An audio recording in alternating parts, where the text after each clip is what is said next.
માધવ વિદ્યા સંકુલ ગુજરાતી માધ્યમ ધોરણ 6 વિષય ગણિત પ્રકરણ 6 પૂર્ણાંક સંખ્યાઓ, જેમાં આપણે પૂર્ણાંક સંખ્યાઓની સમજૂતી અને સ્વાધ્યાય 6.1 શીખીશું. પૂર્ણાંક સંખ્યાઓની સમજૂતી. આપણે પહેલાં પ્રકરણ 2ની અંદર કેટલીક સંખ્યાઓ વિશે શીખી ગયા હતા, જેમાં પહેલી સંખ્યા આપણે શીખ્યા હતા પ્રાકૃતિક સંખ્યાઓ. તો પ્રાકૃતિક સંખ્યાઓ 1 2 3 4 5 પછી અનંત સુધી પ્રાકૃતિક સંખ્યાઓ હોય છે, જે અસંખ્ય હોય છે. પ્રાકૃતિક સંખ્યાઓમાં સૌથી નાની પ્રાકૃતિક સંખ્યા છે 1. ત્યારબાદ આપણે શીખ્યા હતા પૂર્ણ સંખ્યાઓ.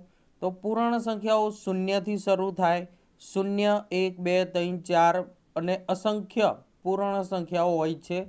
પૂર્ણ સંખ્યાઓમાં સૌથી નાની પૂર્ણ સંખ્યા 0 છે.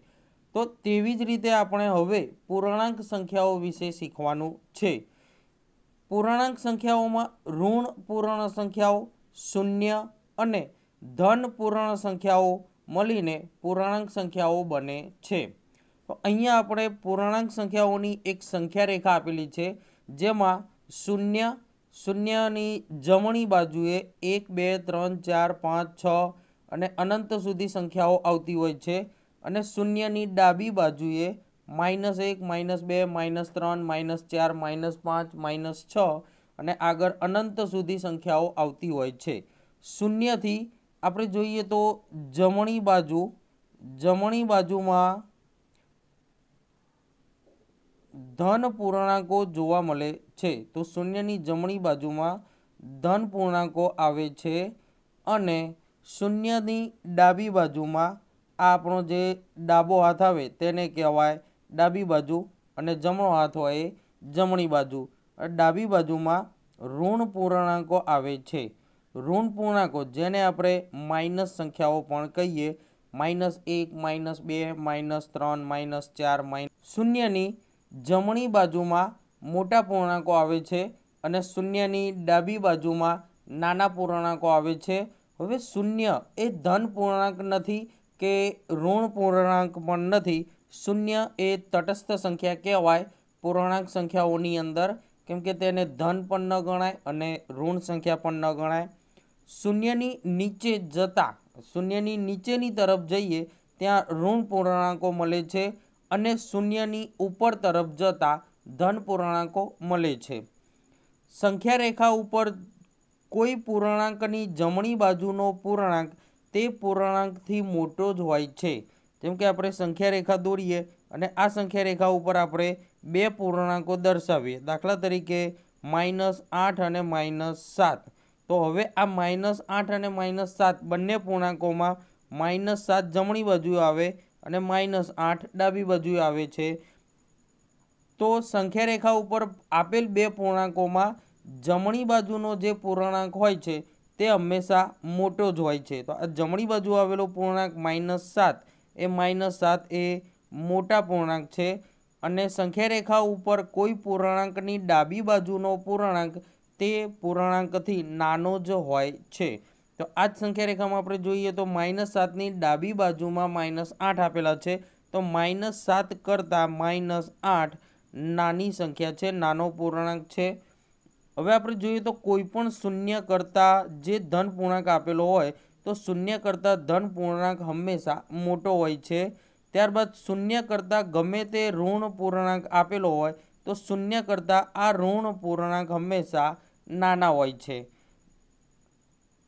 એક ઋણ પૂર્ણાંક અને એક ધન પૂર્ણાંક હોય તો ઋણ અને ધન પૂર્ણાંકોમાં ધન પૂર્ણાંક હંમેશા મોટો હોય છે. બે ઋણ પૂર્ણાંકો આપેલા હોય તો બંને ઋણ પૂર્ણાંકોની અંદર જે ઋણ પૂર્ણાંક આપણને નાનો દેખાય -10, તો 10 એ 20 કરતાં નાના હોય છે. પણ જ્યારે એ માઇનસમાં હોય એટલે કે ઋણ પૂર્ણાંકમાં હોય છે તો 10 એ 20 કરતાં મોટો પૂર્ણાંક કહેવાય. કારણ કે આપણે જ્યારે આ બંને પૂર્ણાંકોને સંખ્યા રેખા ઉપર દર્શાવીએ તો 0 પછી -1 એમ સંખ્યા લખતા અહીંયા પહેલાં આવે -10 અને પછી આવે -20. તો -10 અને -20માં -10 જમણી બાજુમાં છે અને -20 ડાબી બાજુમાં છે. तो जमणी बाजुमां आवेलो पूर्णांक हमेशा मोटो होय छे, जेथी -10 ए -20 करता मोटो पूर्णांक छे। तो आ समजूतीने ध्याનમાં રાખીને આપણે સ્વાધ્યાય 6.1 શીખીશું। સ્વાધ્યાય 6.1 પ્રશ્ન 1, નીચે આપેલા પદોના વિરોધી પદો લખો। અહીંયા આપણને આપેલા વિરોધી પદો લખવાના છે।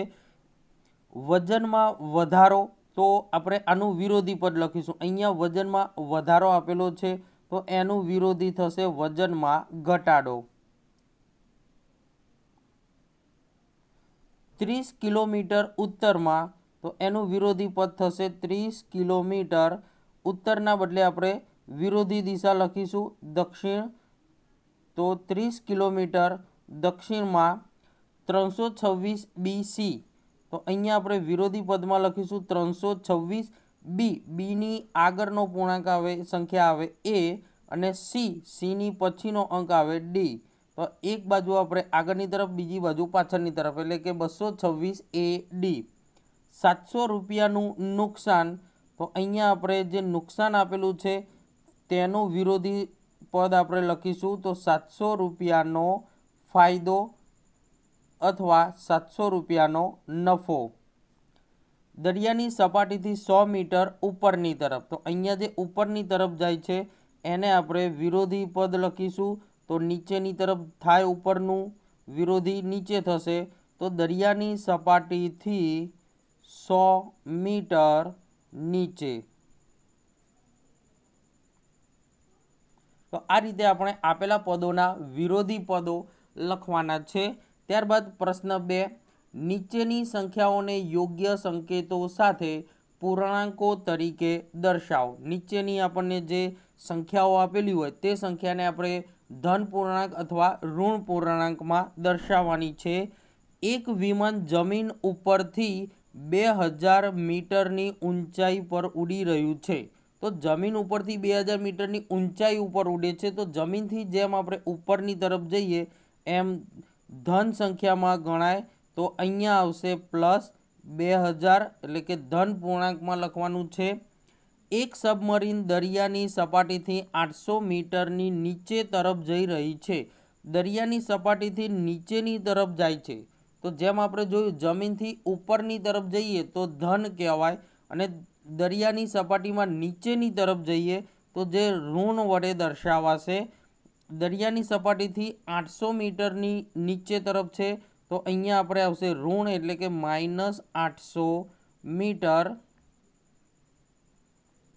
खातामां 200 रूपिया जमा, આપણે બેંકના ખાતામાં 200 રૂપિયા જમા કર્યા, જમા કરાવીએ એટલે આપણા ખાતામાં રૂપિયા વધે તો આપણે તેને પ્લસ વડે દર્શાવીશું, તો અહીંયા ધન પૂર્ણાંક વડે દર્શાવે છે પ્લસ 200 રૂપિયા।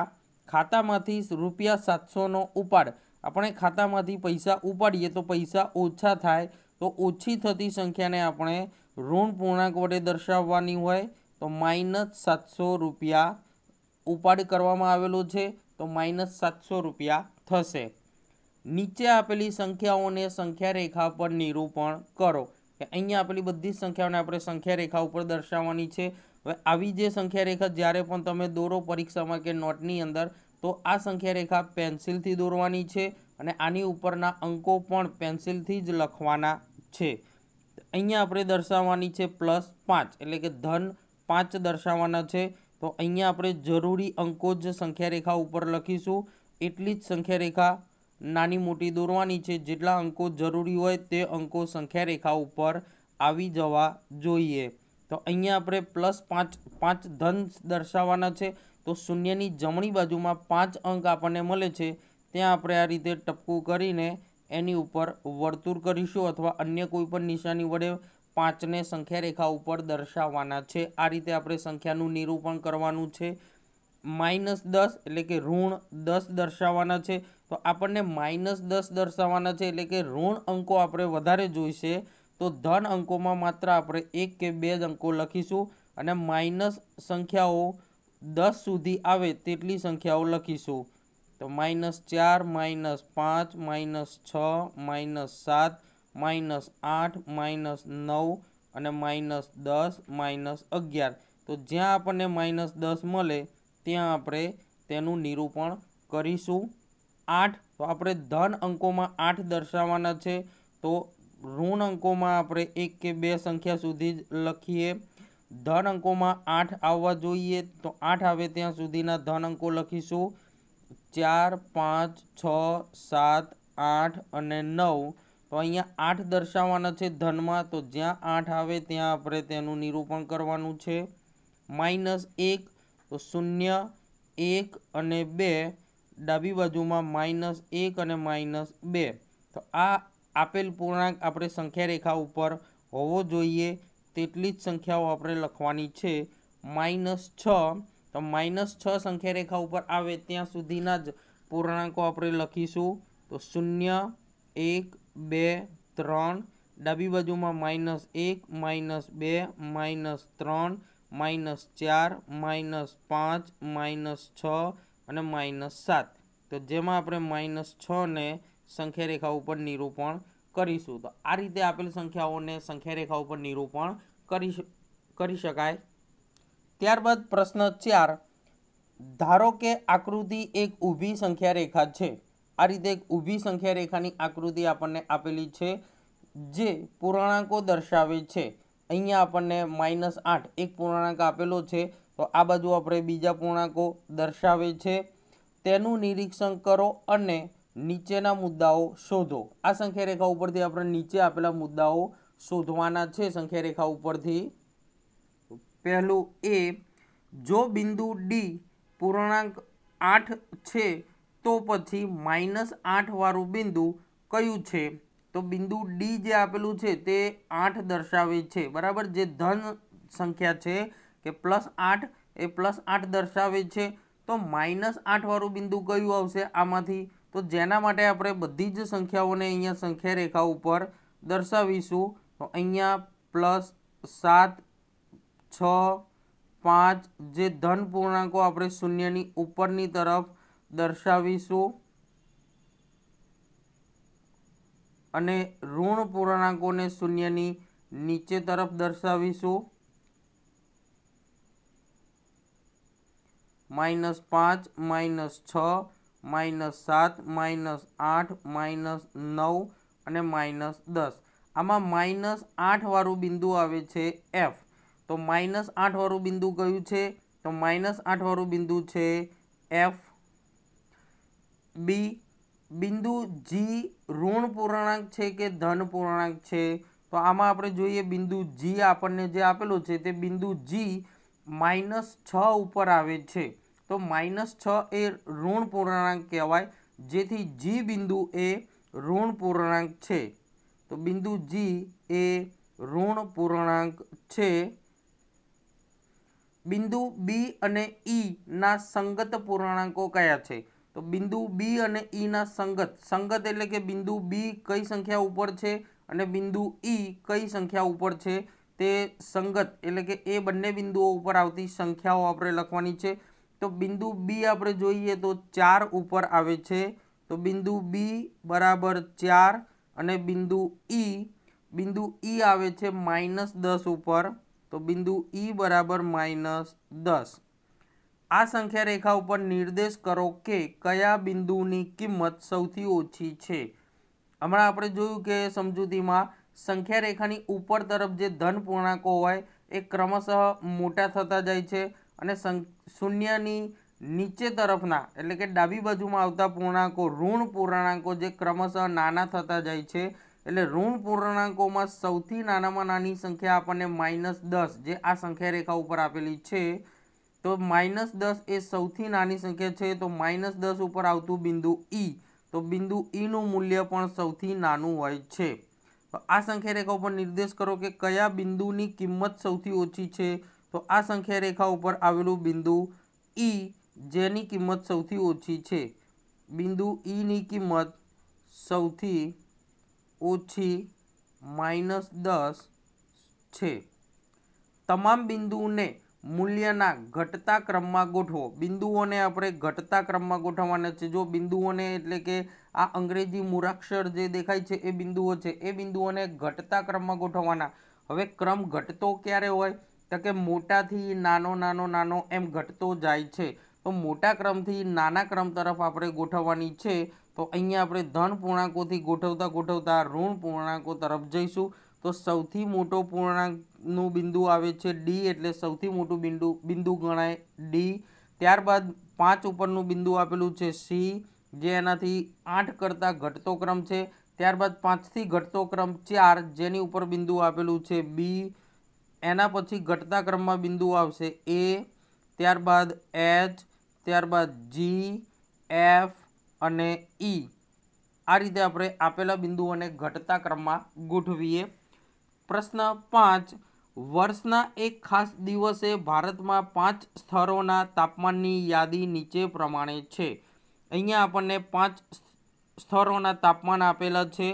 सियाचीन 0° થી 10° नीचું, शिमला 0° થી 2° नीचું, अमदावाद 0° થી 30° ऊंचું, दिल्ली 0° થી 20° ऊंचું અને શ્રીનગર 0° થી 5° नीचું। જેના આધારે આપણે નીચેના 4 પ્રશ્નોના જવાબ લખવાના છે। પહેલો સવાલ એ, આ સ્થળોના તાપમાનને ખાલી જગ્યામાં પૂર્ણાંકોના સ્વરૂપમાં લખો। અહીંયા સ્થળોના જે તાપમાન આપેલા છે તેને આપણે આ ખાલી જગ્યાઓમાં પૂર્ણાંક સ્વરૂપે ધન કે ઋણ પૂર્ણાંક સ્વરૂપે લખવાના છે। સિયાચીન 0° થી 10° નીચું। હવે જો નીચું તાપમાન જાય છે તો નીચું તાપમાન એટલે કે માઇનસમાં દર્શાવાય। જે 0 થી નીચી સંખ્યા હોય તે આપણે માઇનસમાં દર્શાવીશું ઋણ પૂર્ણાંક તરીકે। 0° થી 2° નીચું, નીચું તાપમાન છે એટલે ફરીથી -2°। 0° થી 30° ઊંચું, ઊંચું તાપમાન છે જેને આપણે ધન સંખ્યામાં દર્શાવીશું એટલે કે 30°। 0° થી 20° ઊંચું, ઊંચું તાપમાન એટલે કે ધન પૂર્ણાંકમાં આવશે તો 20°। 0° થી 5° નીચું, નીચું તાપમાન છે જે ઋણ પૂર્ણાંકમાં આવે એટલે -5°। નીચું તાપમાન થશે। ત્યારબાદ બીજો સવાલ બી, અંશ સેલ્સિયસમાં તાપમાન દર્શાવતી સંખ્યા રેખા નીચે મુજબ છે। આ અંશ સેલ્સિયસના તાપમાન દર્શાવતી સંખ્યા રેખા છે તેના તાપમાન સામે શહેરનું નામ લખો। અહીંયા જે તાપમાન છે એની સામે આ આપેલા તાપમાનમાં શહેરનું નામ આપણે સંખ્યા રેખા ઉપર લખવાનું છે। સૌપ્રથમ પહેલું શહેર છે સિયાચીન। સિયાચીનનું તાપમાન છે -10। તો અહીંયા સંખ્યા રેખા ઉપર આપણને આ -10 તાપમાન આપેલું છે। તો આ -10 ઉપર આપણે આ રીતે એરો કે નિશાની કરીને ત્યાં નામ લખીશું। શહેરનું નામ લખવાનું છે સિયાચીન। ત્યારબાદ -2° शिमला। તો અહીંયા આપણને -2 તો ક્યાંય લખેલા નથી, પણ 0 અને -5ની વચ્ચે -2 આવે તો 0 પછી 1 એટલે -1 અને બીજો કાપો એટલે -2, જે અહીંયા આપણને -2° દર્શાવે છે। તો -2° ઉપર આપણે લખીશું શહેરનું નામ શિમલા। ત્યારબાદ 30° છે અમદાવાદ। તો આ 30° સંખ્યા રેખા ઉપર આપેલા છે તો ત્યાં આપણે શહેરનું નામ લખીશું અમદાવાદ। ત્યારબાદ 20° દિલ્હી। તો સંખ્યા રેખા ઉપર 20° આપેલા છે તો એ 20° ઉપર આપણે શહેરનું નામ દર્શાવીએ દિલ્હી। અને -5° શ્રીનગર।